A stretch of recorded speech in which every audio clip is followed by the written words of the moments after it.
नमस्कार guys, welcome back to my channel.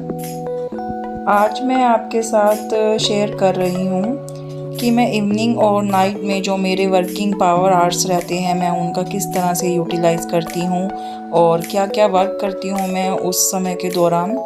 तो यही सब कुछ आज मैंने इस वीडियो में शेयर किया है और एक DIY होममेड शेयर करने जा रही हूँ काउंटर टॉप के लिए कि जो हमारा आफ्टर काम के बाद जो किचन काउंटर हमारा गंदा हो जाता है उसको किस तरह से एक होममेड सॉल्यूशन के साथ हम साफ़ कर सकते हैं। तो इसी के साथ मैं अपनी वीडियोस शुरू कर रही हूँ। यहाँ पे देखिए वेजिटेबल इवनिंग में आ गई हैं, तो मैंने यहाँ पे किचन काउंटर के ऊपर एक टॉवल यहाँ बिछाया है और उसके ऊपर सब वेजिटेबल्स मैंने क्लीन करके वॉश करके रख ली हैं। और जब ये थोड़ी सी सूख गई हैं तो यहाँ में मैंने ये फ्रिज बैग आते हैं जो वेजिटेबल्स रखने के लिए यूज़ किए जाते हैं। मैं इनको जो मेरी वेजिटेबल्स हैं इनके अंदर भर के और इसको फिर से मैं स्टोर में फ्रिज में स्टोर कर सकती हूँ, तो इससे ये फ्रेश भी रहती हैं और इनको एयर भी मिलती रहती है। जो इनकी बजाय दूसरे जो पॉली बैग्स होते हैं ना उनमें क्या होता है कि इनको एयर नहीं मिल पाती, तो उनमें फंगस वगैरह वेजिटेबल्स में लग जाती है अगर हम ध्यान ना दें। तो जो ये वाले फ्रिज वाले बैग्स हैं इनको मैं प्रेफर करती हूँ। तो ये मैंने लास्ट मंथ परचेज़ किए थे 60 रुपीज़ में कॉम्बो ऑफ 3। तो ये मुझे अच्छे लगे यूज़ करने में। तो इनमें जो वेजिटेबल्स हैं फ्रेश रहती हैं, इनमें फंगस नहीं लगती। तो मैं 1 बाय 1 करके इनको ऐसे ही स्टोर करके फ्रिज में लगाने वाली हूँ। तो टोमेटो भी मैं 1 बाय 1 करके इसके अंदर फिल कर रही हूँ। तो देखिए कितने, ये 1 केजी के लगभग टमाटर है और सारे ही आ गए हैं। अभी देखिए क्वांटिटी और भी बची है, अराउंड मतलब 1.5 केजी के लगभग इसमें टमाटर आ सकते हैं। तो ये मैंने इसमें स्टोर कर दिए। और इसके बाद मैं हरी मिर्ची स्टोर कैसे करती हूँ मैं वो बता रही हूँ कि जो हरी मिर्ची स्टोर करने का तरीका है कि इसके जो पीछे वाले एंडिड होते हैं उनको आप कट कर दीजिए और इस तरह से जो सारी मिर्ची हैं आप कंटेनर में भर लीजिए और उसको आप इस तरह से आप अपने रेफ्रिजरेटर में फ्रेश रख सकते हैं। और इससे ये लगभग 1 हफ्ता के लगभग ये आपकी ऐसे स्टोर हो जाएगी। और इसके बाद मैं मटर को भी छील कर और उसके बाद इसको एक कंटेनर में भर के ऐसे ही फ्रिज में रख दूँगी। इससे ये भी फ्रीज़र में रिफ़्रेशमेंट इनके अंदर रहेगी। अब आ गया है डिनर का टाइम। तो डिनर में मैं आज बनाने जा रही हूँ बैंगन का भरता। तो इसके लिए मैंने 1 साइड बैंगन को मैंने भूनने के लिए रख दिया है और दूसरी तरफ मैंने ये रफली अनियन चॉप कर लिए हैं और इसके अंदर कुछ ग्रीन चिलीज़ मैंने लॉन्ग कट लगा के इसके अंदर ऐड की हैं। तो जब ये थोड़े से ब्राउन कलर के हो जाएंगे अनियन तो मैंने इसके अंदर टोमेटो ऐड किया है और इसको थोड़ा सा मैं अभी रहने दूंगी। अभी मैं इसके अंदर नमक मिर्च या मसाला जो भी मैंने ऐड करना है अभी मैं इसके अंदर ऐड नहीं कर रही। थोड़ा सा ये जब टमाटो सॉफ्ट हो जाएंगे तो उसके बाद मैं इसके अंदर अपने मसाले जो मैंने ऐड करने हैं वो ऐड करूँगी। तो अब बैंगन लगभग तैयार हो गया है। यहाँ देखिए टमाटो भी थोड़े से सॉफ्ट हो गए हैं, तो इसके अंदर मैं साल्ट, मिर्ची पाउडर और टर्मरिक पाउडर मैं ऐड कर रही हूँ। अभी मैंने गरम मसाला इसके अंदर ऐड नहीं किया। वो जब बिल्कुल मेरा भरता जब ये तैयार हो जाएगा उसके बाद मैं इसके अंदर गरम मसाला ऐड करूँगी। तो अभी मैंने सिर्फ इतने ही मसाले ऐड किए हैं। तो अगेन मैं इसको फिर से मिक्स वेल कर रही हूँ। तो अब देखिए भरता बिल्कुल तैयार है। अब मैं ये गरम मसाला मेरे पास है तो मैं इसे डाल रही हूँ। तब तक बैंगन देखिए बिल्कुल रेडी हो गया है भून के और इसको मैं थोड़ा सा ठंडा होने के लिए छोड़ रही हूँ। और इसके बाद मैंने इसको साफ़ कर लिया है, छील लिया है और अब ये हमारी सब्जी में डालने के लिए तैयार हो गया है। तो अब तैयार है हमारा भरता। देखिए कुछ ही मिनटों में तैयार हो गया है। और एंड में जो कसूरी मेथी मैं इस पे स्प्रेड कर रही हूँ, ये इसके स्वाद को थोड़ा सा और बढ़ा देती है और साथ ही साथ इसमें से खुशबू भी आने लगती है।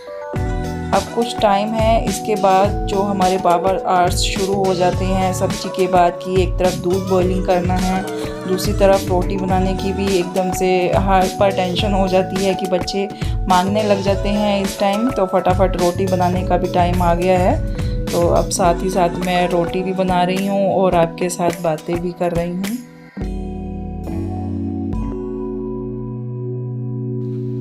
रोटी बन गई है, सब ने डिनर कर लिया है। अब एंड में आती है डिश वॉशर की बारी। तो बर्तन वर्तन सब धुल गए हैं और एंड में रह गया है जो बच्चों को और खुद को दूध पीने का जो टाइमिंग होता है वो सब डन करने के बाद अब जो किचन हमारी गंदी हो जाती है खाना खाने के बाद, तो उसको साफ़ करने का टाइम आ गया है। तो चलिए अब मैं एक DIY आपके साथ शेयर करती हूँ जो मैंने अपने किचन काउंटर टॉप को साफ़ करने के लिए और जो हमारा किचन का पूरा काउंटर होता है या कुक टॉप होता है उसको साफ़ करने के लिए मैंने एक ये DIY बनाया है जो मैं आपके साथ शेयर कर रही हूँ। इसके लिए मैंने लिया है ये ईटिंग सोडा या बेकिंग सोडा जिसको बोलते हैं, और ये विनेगर लिया है जो हमारी किचन में यूज़ होता है, और इसके बाद ये लिया है मैंने ये नॉर्मल वाटर।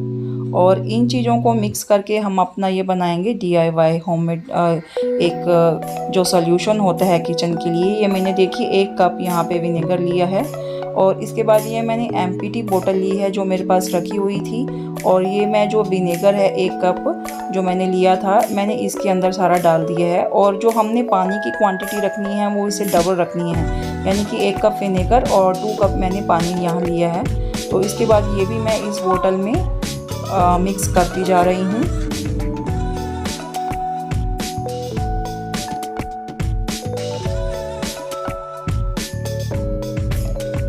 अब इसके बाद जो 3rd नंबर पे हमने लेना है वो है हमारा ये विम लिक्विड, और इसमें मैंने थोड़ा सा पानी पहले ही मिलाया हुआ था, ये थोड़ा सा मैंने थिन किया हुआ है। तो लगभग यहाँ पर मैं 3 से 4 चम्मच मैंने इसमें विम लिक्विड बनाया है। तो ये बन गया हमारा एक DIY काउंटर टॉप को क्लीनिंग करने के लिए या कुक टॉप को क्लीनिंग करने के लिए हमारा एक DIY होममेड सॉल्यूशन तैयार।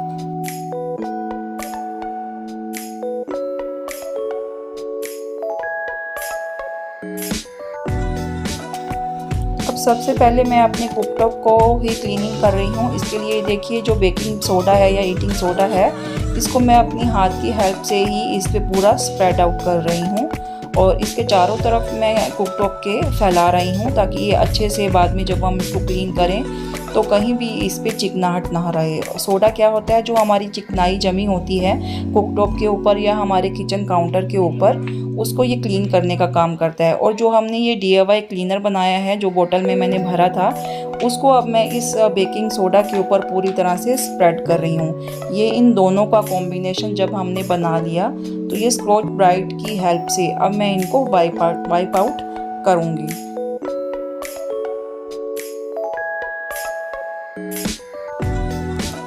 और विनेगर क्या काम करता है, विनेगर जब सोडा के साथ इसको कॉम्बिनेशन में मिलाया जाता है तो उन दोनों के सॉल्यूशन से जो हमारी चिकनाई और जो दाग धब्बे होते हैं या जो हमारी चिमनी होती है उसके ऊपर भी जब हम पराठे वगैरह बनाते हैं या जो वेजिटेबल के जो छींटे लगते हैं चिमनी के ऊपर, या जो हमारी सामने वाली जो किचन काउंटर की टाइल्स वगैरह होती हैं उन सब के ऊपर जो चिकनाई वगैरह के धब्बे लग जाते हैं उन सबको ये क्लीन करने का काम करते हैं।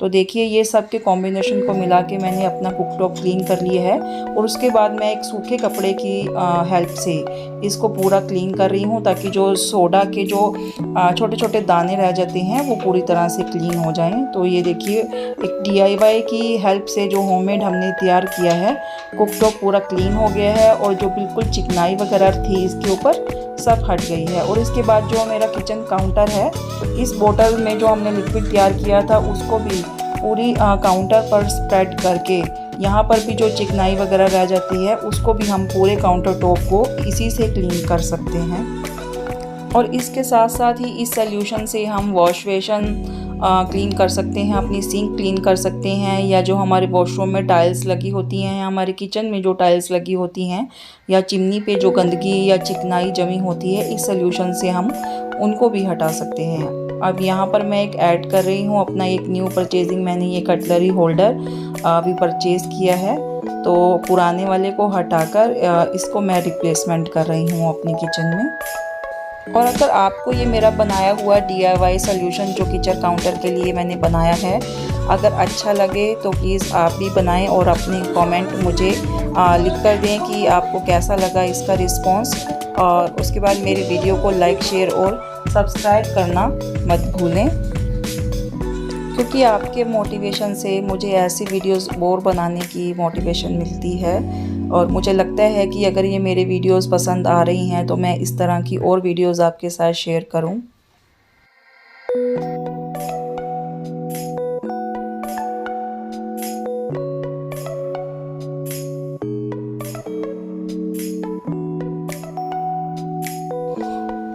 पूरा काम ख़त्म करने के बाद मेरे इस DIY सॉल्यूशन से पूरी किचन की चिकनाहट दूर हो गई है, पूरा काम डन हो गया है और काउंटर टॉप जो मेरी किचन का था पूरी तरह से नीट एंड क्लीन हो गया है।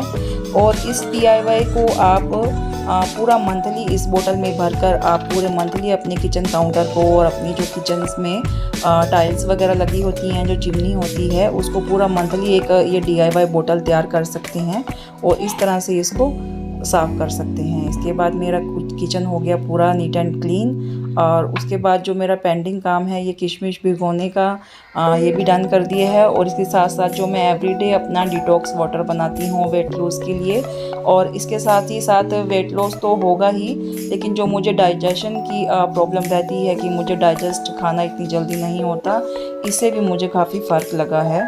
और इसके लिए देखिए, सबसे पहले मैंने नॉर्मल वाटर में, जो कि कांच के जार में मैंने लिया है, ये खीरा लिया है। उसके बाद मैंने जो सीड्स होते हैं हमारे धनिए के और जीरा के, वो लिए हैं। और उसके बाद ये चिया सीड लिए हैं।